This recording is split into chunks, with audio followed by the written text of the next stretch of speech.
So I just thought I'd make another video. I am aware that I'm sort of like my vocabulary and language at the moment is pretty rubbish. I just expect everyone to automatically know things that I'm thinking. And it doesn't help the videos because I sound like I know that I do sound a bit thick, right? And maybe like judges and people like that might not think it's very professional. But this is the thing with being left-handed, right? Look, when I've learned it and read it, I know it in my mind, right? And I understand it. Now, this is where I'm not a barrister, right? I'm not a barrister and I'm not a linguist and I'm not a poet laureate, right? The skill of a barrister, the silk, is in the vocabulary and language extensively and in great detail to thoroughly and extensively explain everything with little to no errors or mistakes, being very precise and specific, commanding the language to make sure that all the knowledge and information is spoken and received by the court and judges in order that they might thoroughly understand it as well, right? Not just like, throw two or three words in and expect telepathy to transfer it, right? And I do make the odd mistake in the videos sometimes, like say the wrong number or something like that, but I usually I'm aware that I've done it and then correct myself later or whatever, right? But mainly I'm summarising. My videos are there to brief. They're a briefing, right? They're a briefing and a summary, right? And they brief and summarise on things, take my word for it, after I have read it and understood it, right? And my understanding is always expanding and continuing to grow, right? There are things that I sometimes overlook. I don't always read a book from front to back. I go to the sections that are relevant or that I need to read, and then I end up generally learning new things when they become relevant or when I get to them, right? But I can guarantee that if I was wrong about anything, I wouldn't be making the video, right? So it's always just a briefing and a summary. And for sure, after I watch the video back, I'm like, oh, well, why didn't I say that? I should have mentioned that, or I should have added this in or that in, right? Now, this is one of the things that and look, I've got another 2 minutes and 30 seconds, right?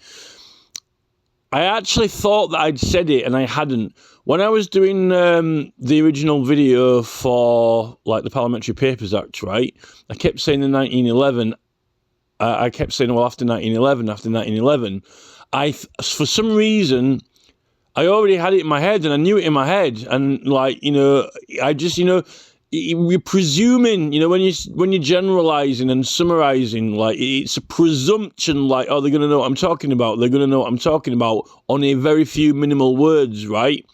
So when I say the word 1911 and after 1911, I meant it's called the Parliamentary Papers Act 1911, right?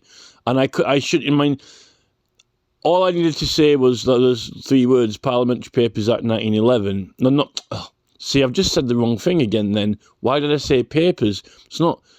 I've just completely said the wrong thing there, right? Let me try again. Let me try to focus myself, right? The Parliament Act 1911, three words. The Parliament Act 1911, not the Parliamentary Papers Act 1911. That's the Parliamentary Papers Act 1840, right? The Parliament Act 1911. Now, I had an argument with Alex Dillistone over this, the parliamentary agent, right? Because she was saying, like, oh, it can't be anything to do with privilege, right? Now, the Parliament Act 1911 is an act of the Parliament of the United Kingdom. It is constitutionally important and governs the relationship, right? That's the summary. So, look, another very short act. Parliamentary Papers Act 1911. 1908, 1911... 1908 to 1911 is a really good time for things like the Public Meeting Act and things like that. But on top of the Public Meeting Act, you've also got the Tumultuous Petitioning Act and the Seditious Meetings Acts and things like that as well. But when you're going about doing things properly and correctly, all those acts are brilliant and apply to protect what you're doing. Being able to transact in meetings without being obstructed and things like that. We're really suffering on social media because Mark Zuckerberg and the powers that be have implemented these Facebook groups where you can't talk about this, you can't talk about that, agree, consent, submit the rules. It's a very corporate, sell your soul to Satan, submit. It's all about segregation, not being allowed to say certain things when you're in certain rooms with certain people, and always consenting, submitting and agreeing to policies and agreements. It's basically a corporate takeover of the fucking planet, basically, and you agree to it, which is like, it's not democracy, is it?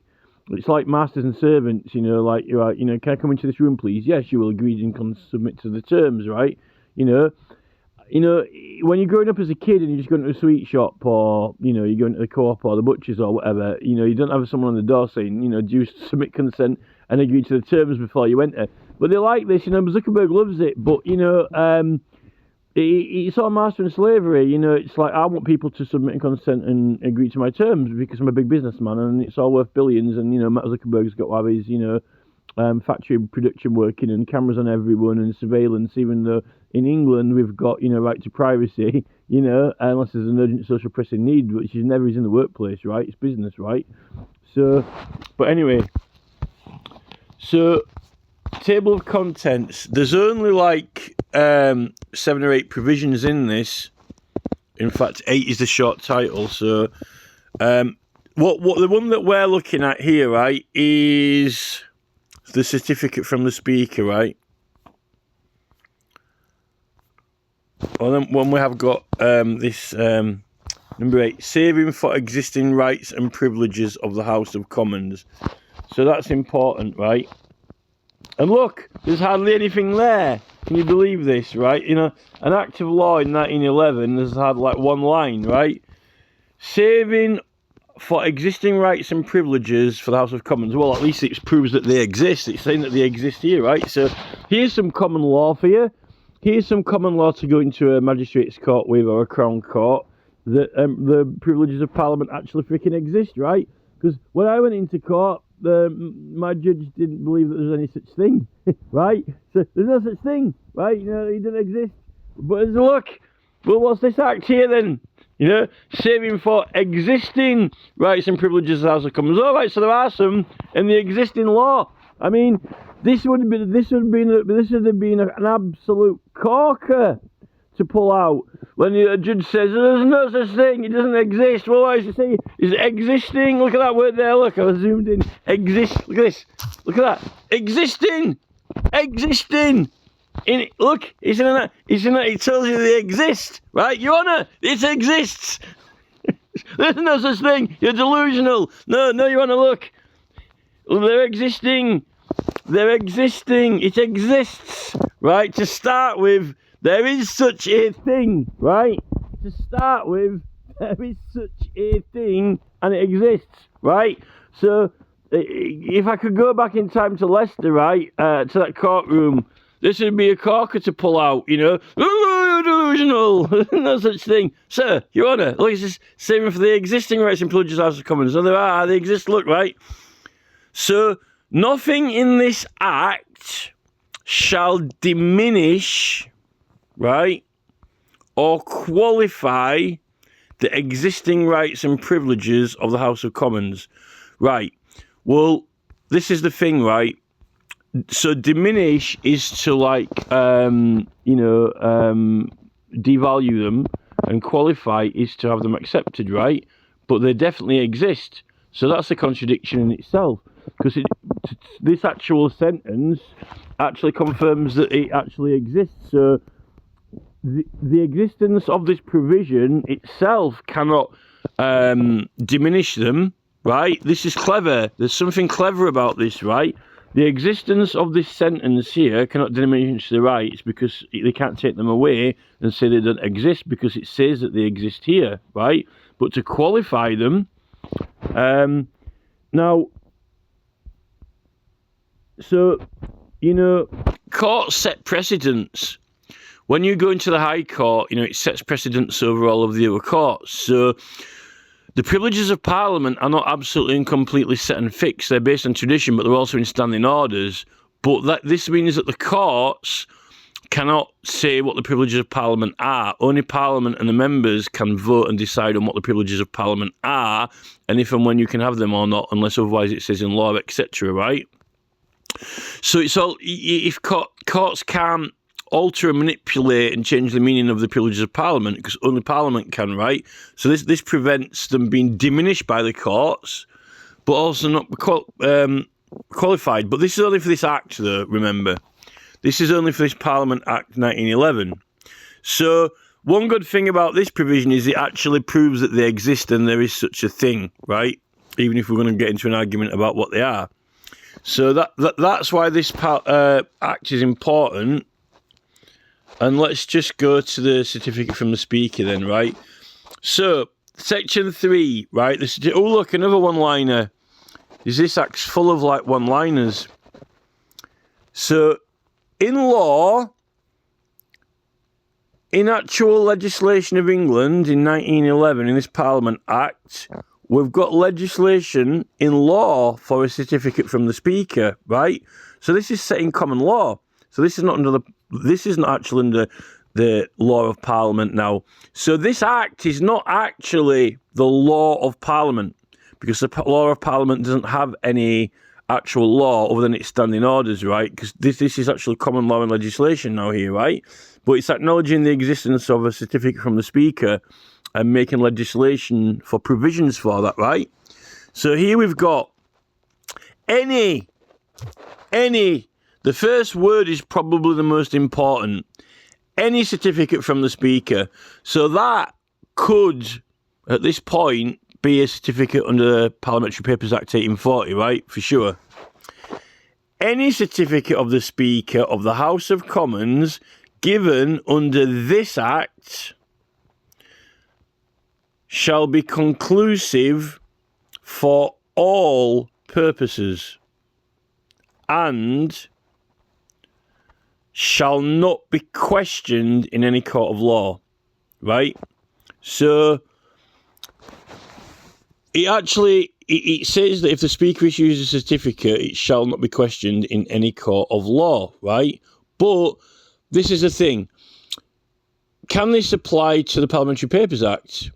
Well, if this Act is actually just for the Speaker issuing certificates under this Act for the sake of issuing a certificate, if this Act itself is just for the sake of constitutional clarity and for issuing any certificate for anything, and that's what the Act's about, right, then I guess so, yeah. But the thing is, the Parliamentary Papers Act, right, is common law. It isn't parliamentary practice.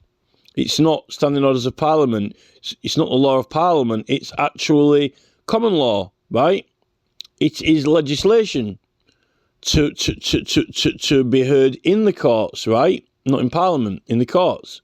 So you're not using parliamentary privilege. You're using an act of law instead of using parliamentary privilege, right? And therefore, you're not diminishing or confirming privilege because you're not using privilege. You're using the actual provisions of the Act itself, right? And in the Act it prescribes a certificate from the Speaker, which surely can be any certificate, right? And that's what we're arguing with Alex Dillistone about the parliamentary agent, right? So therefore, I believe that a certificate from the Speaker, which can be anyone, for a Parliamentary Papers Act matter, cannot be questioned in any court of law, right? Because you're not using privilege of Parliament, you're using the Parliamentary Papers Act 1840, that's what you're using, right? And that prescribes a certificate in the Act. And this Act in 1911 says that certificates from the Speaker should not be questioned in the court of law, right? But it says, what is this Act even about, though?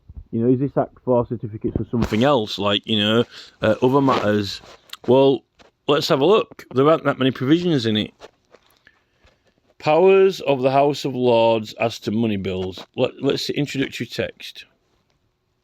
Let's see what the summary says for it, because I might be proving myself wrong now and I might look like an idiot. So, an act to make provision with respect to the powers of the House of Lords and in relation to the House of Commons